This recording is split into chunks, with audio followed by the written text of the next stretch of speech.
ಆತ್ಮೀಯ ವಿದ್ಯಾರ್ಥಿಗಳಿಗೆ ತಿಳಿಸುವುದೇನೆಂದರೆ ಡಾಕ್ಟರ್ ಬಾಬಾ ಸಾಹೇಬ್ ಅಂಬೇಡ್ಕರ್ ಅವರು ಇವತ್ತು ಮಹಾಪರಿನಿರ್ವಾಣ ದಿನವಾಗಿರುವುದರಿಂದ ಡಿಸೆಂಬರ್ 6-12-1956 ಇವರು ಭಾರತ ದೇಶಕ್ಕೆ ಅತ್ಯುನ್ನತವಾಗಿರ್ತಕ್ಕಂಥ ಕೊಡುಗೆಯನ್ನು ನೀಡಿದ ವಿಶ್ವ ಶಿಲ್ಪಿ ಅಥವಾ ಭಾರತದ ಸಂವಿಧಾನದ ಶಿಲ್ಪಿ ಅಂತ ಹೇಳೋಕ್ಕೆ ಹೆಮ್ಮೆ ಅನಿಸ್ತದೆ. ಯಾಕಂದ್ರೆ ಭವಿಷ್ಯದ ದಲಿತ ಮಹಾನಾಯಕ ಅನಿಸಿಕೊಂಡಂತ ಏಕೈಕ ವ್ಯಕ್ತಿ ಯಾರಾದ್ರೂ ಇದ್ರವ್ರು ಯಾರಪ್ಪ ಅಂದ್ರೆ ಡಾಕ್ಟರ್ ಬಾಬಾ ಸಾಹೇಬ್ ಅಂಬೇಡ್ಕರ್.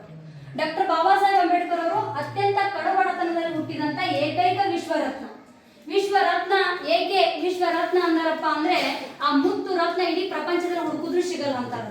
ಯಾಕಂದ್ರೆ ಇಡೀ ಭಾರತ ದೇಶಕ್ಕೆ ಒಂದು ಬೃಹತ್ತಾಕಾರವಾಗಿರ್ತಕ್ಕಂಥ ಒಂದು ಸಂವಿಧಾನವನ್ನ ಕೊಟ್ಟಂತ ಮಹಾನ್ ವ್ಯಕ್ತಿ ಯಾರಪ್ಪ ಅಂದ್ರೆ ಡಾಕ್ಟರ್ ಬಾಬಾ ಸಾಹೇಬ್ ಅಂಬೇಡ್ಕರ್.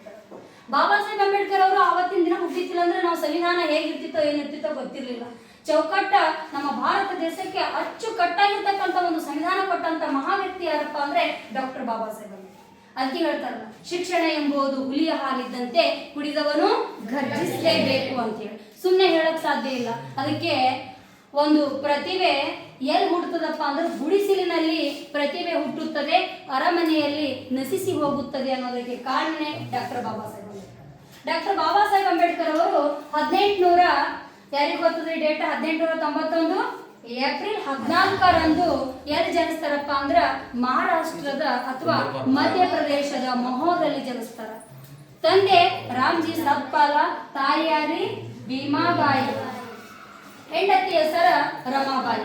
ಇವ್ರೇನಪ್ಪ ಅಂದ್ರ ಡಾಕ್ಟರ್ ಬಾಬಾ ಸಾಹೇಬ್ ಅಂಬೇಡ್ಕರ್ ಅವರು 14ನೇ ಮಗ. ಅತ್ಯಂತ ಕಡುಬಡತನದಲ್ಲಿ ಹುಟ್ಟಿದಂಥವ್ರು ಇವರು. 14ನೇ ಮಗ ಎಷ್ಟೋ ಮಂದಿಗೆ ಗೊತ್ತಿಲ್ಲ ಯಾರಂದ್ರೆ ಡಾಕ್ಟರ್ ಬಾಬಾ ಸಾಹೇಬ್ ಅಂಬೇಡ್ಕರ್ ಅವರು 14ನೇ ಮಗನಾಗಿ ಯಾರ ಉದರದಲ್ಲಿ ಜನಿಸ್ತಾರಪ್ಪ ಅಂದ್ರೆ ಭೀಮಾಬಾಯಿ ಅವರ ಉದರದಲ್ಲಿ ಜನಿಸ್ತಾರ.